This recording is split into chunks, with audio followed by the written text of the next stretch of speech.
আসসালামু আলাইকুম রহমতুল্লাহ বরকাতুহু। আজকে আমাদের বাংলাদেশের কিছু সমস্যা বিষয় নিয়ে কথা বলবো ইনশাআল্লাহ।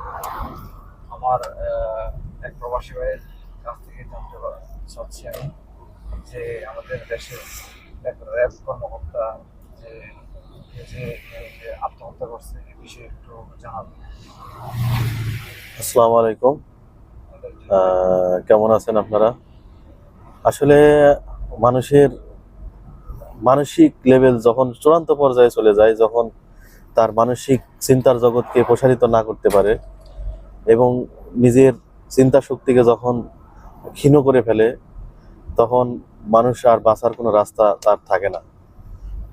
এই মানসিক দুশ্চিন্তা যখন চরম লেভেলে পৌঁছায় যায়, তখনই মানুষ তার মানসিকভাবে যখন ভারসাম্য হারায় ফেলে, তখনই সে আসলে তার নিজের আত্মহত্যার চিন্তা করে, আসলে যেটা খুবই কষ্টদায়ক এবং বেদনাদায়ক, যা কখনোই কাম্য নয়। এটা একটি পরিবারের জন্য, একটি সমাজের জন্য, একটি দেশের জন্য খুবই বেদনার একটি বিষয়। এরকম ঘটনা যেন ভবিষ্যতে না হয়, সেজন্য আমাদের যারা ভুক্তভোগী পরিবার রয়েছে, পাশাপাশি আমাদের ভাই বোন যারা প্রবাসী আছেন, তারাও বিভিন্ন মানসিক টেনশনের ভিতরে থাকেন।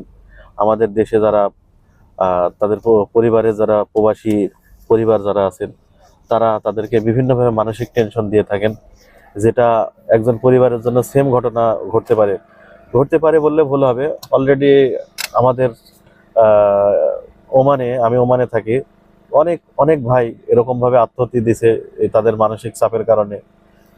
তো এই জিনিসটা আমি পরিবারকে অনুরোধ করবো, সমস্যা সবসময় থাকবে, সমস্যার ভিতর দিয়ে আমাদের চলতে হবে, কিন্তু সমস্যাকে সম্ভাবনায় পরিণত করতে হবে এবং আমাদের সুন্দরভাবে বাঁচার জন্য চিন্তা করে সেই সেই পথে আমাদের এগোতে হবে।